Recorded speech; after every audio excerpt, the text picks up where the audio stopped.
compañeros de otras universidades que en la noche de hoy asisten a nuestro encuentro para informarse sobre lo que es planeación. En esta ocasión, nuestra emisión tiene como tema principal lo que es la planeación tradicional y cómo esta ayuda dentro de la metodología de trabajo social. Iniciaremos recordando los conceptos más importantes de lo que es planificación tradicional, para así recontextualizarnos y seguir con nuestros compañeros y colegas Eugenio y Xiomara, que se van a enfocar en una matriz en donde podrán ejemplificar lo que es planificación tradicional.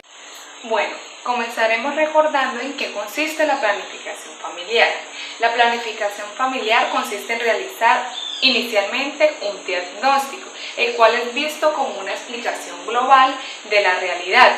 Es ajena a la diversidad de actores, solamente hay dirigidos y solamente hay dirigentes.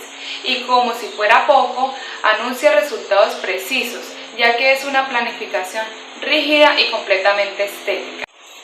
Así es, queridos compañeros, en palabras coloquiales, la planeación tradicional mira desde la puerta hacia afuera.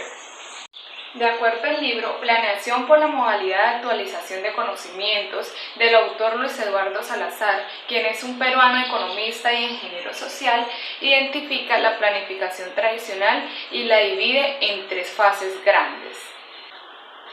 En esta primera parte, el autor Luis Eduardo Salazar incluye el diagnóstico para la comprensión de las causas que originan un problema específico, por medio de las que se definen escenarios posibles y alternativas de solución. También definen los objetivos, las políticas y las estrategias, así como las acciones prioritarias a ejercer en la planeación. En esta etapa se da inicio a la implementación y es la parte del proceso más compleja. Para esta segunda fase, el autor Luis Eduardo Salazar manifiesta que esta fase está definida por la programación y el presupuesto. En esta fase se determina la magnitud del gasto de la planeación. Luis Eduardo Salazar, en su tercera fase, explica que en esta fase se comprende el análisis de impactos generados a posteriori mediante la evaluación, el control y la corrección. Con esta etapa se cierra totalmente el proceso de planificación, es en donde la evaluación pretende modelar la estrecha relación entre los objetivos que se plantearon al inicio de la planeación con lo realizado y los resultados obtenidos al final de la evaluación. El control permite un monitoreo constante de las políticas y de sus recursos, así como la corrección parcial de algunas inconformidades. Como dato final, para la planeación estratégica, actualmente esta planeación ha tenido una visión completamente sujeta a intensos cuestionamientos. Y también ha emanado nuevas propuestas con una visión que privilegia el papel de sujetos y los resultados en el proceso. Bueno, compañeros, hasta aquí llega mi intervención con el tema de planificación tradicional. Espero les haya podido aclarar algunas dudas. Los dejo con mi colega Xiomara y Eugenio. Hasta pronto. Besitos, chao. Gracias, compañera Andrea. Y continuamos en este momento ya acercando la teoría a la práctica, teniendo en cuenta el proceso que viene acompañando el compañero Eugenio Guzmán dentro del programa Desarrollo y Paz del Magdalena Medio, en el cual se está realizando un trabajo con comunidades y por ende un trabajo social de grupos. Las dinámicas de grupos han de atender las distintas fases del método o modelo de trabajo social en grupo, partiendo de la concepción de que un grupo no es un sujeto estático, sino que va evolucionando con el tiempo. Por ello, es importante identificar los factores, objetivos, tareas y conocimientos previos de cada una de las fases que constituyen el eje en el que se abordan la intervención de grupos. Las fases son 5. La primera es la fase del diseño de grupo. En esta se tiene en cuenta la temática a abordar y se seleccionan las personas que pueden hacer parte del grupo. La segunda fase, que es la fase inicial del grupo.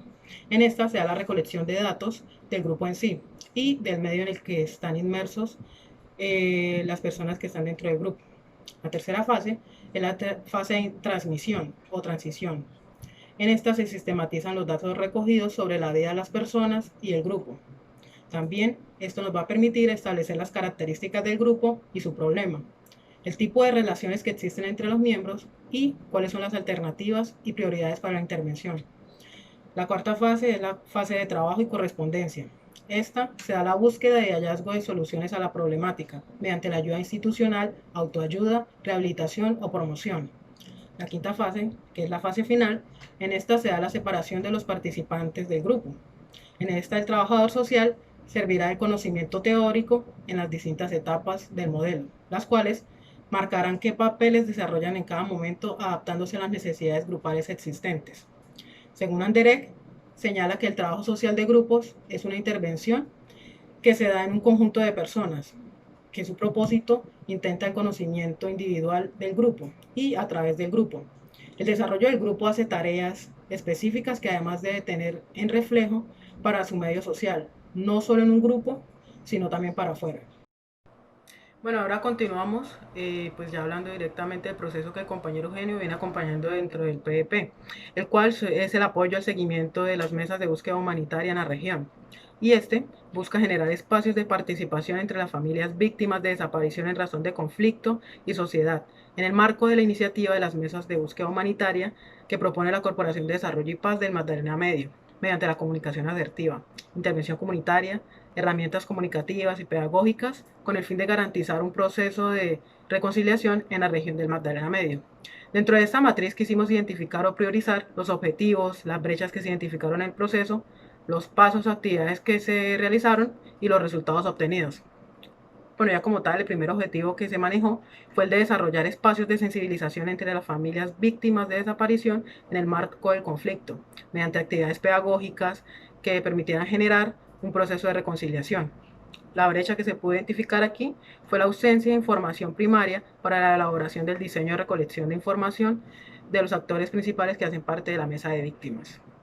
Y pues los pasos o actividades que se desarrollaron aquí fueron como tal o primera instancia fueron actividades en un principio de rompehielo.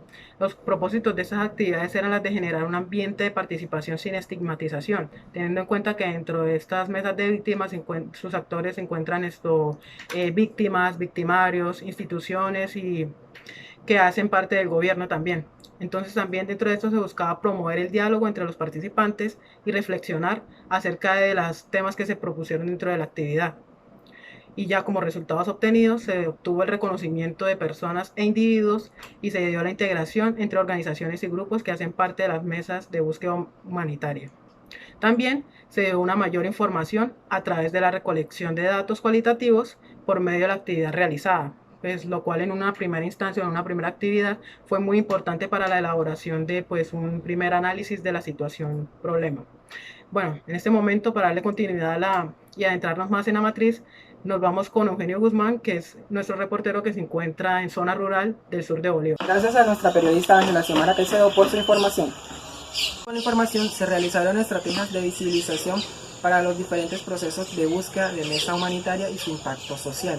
Dentro de esto encontramos unas brechas que fueron la ausencia de directrices pedagógicas y herramientas tecnológicas para los procesos de mesas de búsqueda humanitaria, debido a la falta de un profesional en el área de trabajo social. Dentro de esto también se realizó un paso a paso o unas actividades dentro de las diferentes subregiones, como la fue realizar entrevistas. También hicimos una actividad que se llamó pelota al cuello, lo cual nos permitió generar una empatía entre los acompañantes. También se pudo obtener unos resultados como fue la confianza entre las familias, víctimas, los actores, las organizaciones y las entidades del gobierno. También se pudo realizar una pieza comunicativa donde cada una de las familias víctimas del conflicto armado narraban sus historias de vidas y sus procesos de búsqueda. Continuando con la información, nuestro tercer objetivo fue generar espacios de seguimiento a las mesas de búsqueda humanitaria. También se encontraron unas brechas como lo fue la carencia de un ordenador telefónico. También se realizaron unas respectivas actividades como lo fue realizar una matriz en Excel para las diferentes comunidades o mesas de búsqueda humanitaria, y como resultado se realizó una matriz categorial donde se podían identificar los nombres de las instituciones, los nombres de las comunidades, los nombres de las organizaciones y de las instituciones del gobierno. Muchas gracias. Para el desarrollo de la información, el tipo de diagnóstico que utilizamos fue el diagnóstico específico. Este nos aclara que tenemos que tener identificado la problemática para luego así obtener la respectiva información. Si te perdiste algún dato de nuestro noticiero, puedes seguirnos a través de nuestras redes sociales, no de Unipaz, porque en Unipaz, unidos, somos más.